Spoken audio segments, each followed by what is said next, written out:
o caso Tatiana Matsunaga.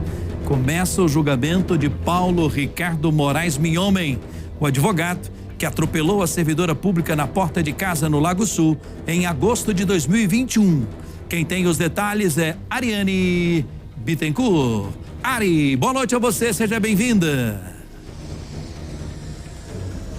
Obrigada, Henrique. Boa noite a você também, a todo mundo que está nos acompanhando. Esse julgamento começa, então, após quase 2 anos desde esse episódio que aconteceu na QI 19 do Lago Sul. Começou por volta das 10h20 da manhã de hoje e continua acontecendo neste momento. Inclusive agora, quem está falando é o réu Paulo Ricardo Moraes Minhomen. A Williane Rodrigues, nossa repórter, está acompanhando o julgamento lá de dentro. Eu estou aqui do lado de fora e ela acaba de me atualizar com essa informação. Ele começou a falar por volta das 5h40 da tarde, viu, Henrique? Muito emocionado, já chorou diversas vezes durante esse depoimento. Chegou a pedir perdão, olhando nos olhos, inclusive, da Tatiana Matsunaga, a vítima desse atropelamento. Ela também se emocionou muito quando ele pediu desculpas pelo que aconteceu. E essa é a fala que acontece neste momento, viu, Henrique? Aproveito para te adiantar e adiantar para quem nos acompanha um pouquinho do que já aconteceu. Mais cedo, a Tatiana Matsunaga prestou depoimento, o marido dela, que presenciou tudo o que aconteceu, também, e um agente da Polícia Civil que investigou esse caso também falou mais cedo no Tribunal do Júri aqui do Distrito Federal. Agora, no período da tarde, mais 8 pessoas, então, fecham esse pacote de depoimentos. Foram ao todo 5 testemunhas que já falaram, convocadas pela defesa do Paulo Ricardo, depois mais 2 peritos da Polícia Civil e agora é o momento em que acontece o depoimento do réu, neste momento ainda. Agora, Ari, me parece que o ponto principal da defesa do advogado, do Paulo, vai ser o uso do laudo da perícia da Polícia Civil, que diz que a Tatiana entrou na frente do carro. Me parece que esse é o grande ponto que a defesa vai usar, ou não?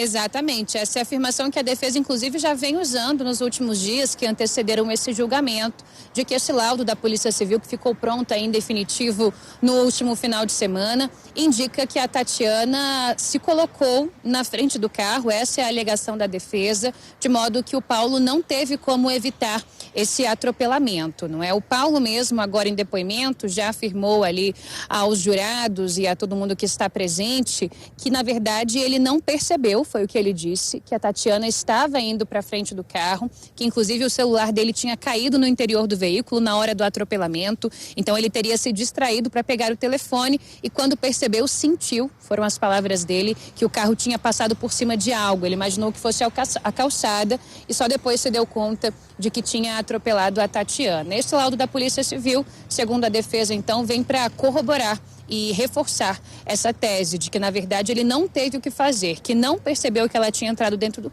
na frente do carro e que isso teria acontecido de forma bastante brusca e repentina, viu, Henrique? Já a acusação, não é, pensa justamente o contrário. A acusação tem o entendimento de que, pela velocidade que ele estava, pela manobra que ele fazia, ele poderia não ter acelerado tanto em cima da Tatiana, não é isso? Exatamente. A acusação começa, na verdade, refutando essa informação da defesa de que a Tatiana o teria ameaçado durante essa discussão, teria feito menção de que pegaria uma arma, que foi alegado, inclusive, pelos advogados do Paulo. Essa tese toda é desconstruída pela acusação, que vem reforçando justamente isso, que ele tinha meios de frear, de desviar da Tatiana e que ele tinha ali, teve a oportunidade de salvar a vida dela, primeiro desviando o carro e depois tendo consciência de que a atropelou, parando e prestando socorro, o que acabou não acontecendo. Depois do atropelamento, o Paulo seguiu com o seu carro, segundo a defesa, já para procurar um advogado e se apresentar na delegacia, mas fato é que a Tatiana ficou ali caída no chão, na frente do filho, à época com 8 anos de idade, também do esposo. Ela teve traumatismo craniano, diversos ferimentos. Eu lembro aqui para quem nos acompanha que ela passou 3 meses internada, inicialmente em estado gravíssimo, passou por uma série de cirurgias, então ela ficou bastante ferida, segundo a acusação, os advogados da Tatiana e também os promotores do Ministério Público, justamente por conta da violência com que ele, de forma desproporcional, teria acelerado esse carro contra ela. Outra questão, sem dúvida nenhuma, não é, Oari, que ele vai ter que se esforçar para convencer o júri, é a questão da briga no trânsito. Acontece a discussão no trânsito, mas ele faz uma perseguição a Tatiana até a porta da casa dela. Quer dizer, uma coisa bem louca isso, né? Ele poderia ter evitado isso também, não é?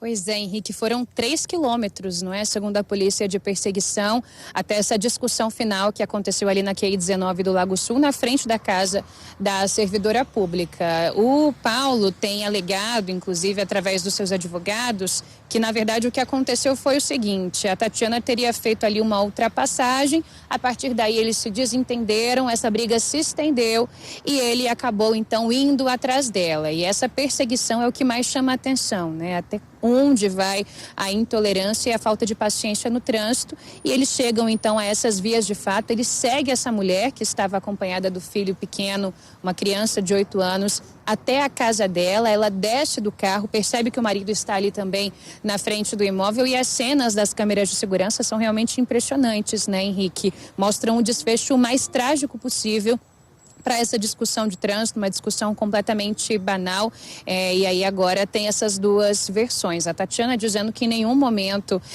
provocou qualquer tipo de discussão no trânsito, provocou qualquer tipo de perseguição, que ameaçou. Ela nega todas essas alegações, e ele, por sua vez, diz que foi provocado, ameaçado e que por isso resolveu segui-la durante esses quase 3 quilômetros ali na região do Lago Sul, desse dia fatídico, 25 de agosto de 2021. Oari, é difícil a gente arriscar aqui um palpite para esse julgamento. Precisamos aguardar, não é? Esse laudo da perícia acaba ajudando aí o advogado, vamos dizer assim, não é? Mas tem todo esse contexto. Não dá para arriscar um palpite, ou você que acompanha aí ao lado da Willy, com as informações dela lá de dentro, já consegue ter um sentimento do que pode acontecer? Nada oficial, deixar bem claro aqui. Exato, Henrique. Muito difícil, como você disse, arriscar qualquer tipo de cenário. O que a gente sabe é que ainda tem muita coisa para acontecer. A previsão é que esse julgamento termine ainda hoje, mas ele pode entrar madrugada adentro. A gente tem agora acontecendo então a fala do réu. Depois, o que vai acontecer? Haverá um debate entre a acusação e a defesa. Na sequência, os jurados vão se reunir e aí sim a sentença vai ser proferida. São 7 jurados que estão desde cedo acompanhando aqui esse julgamento, sendo 6 mulheres e 1 homem.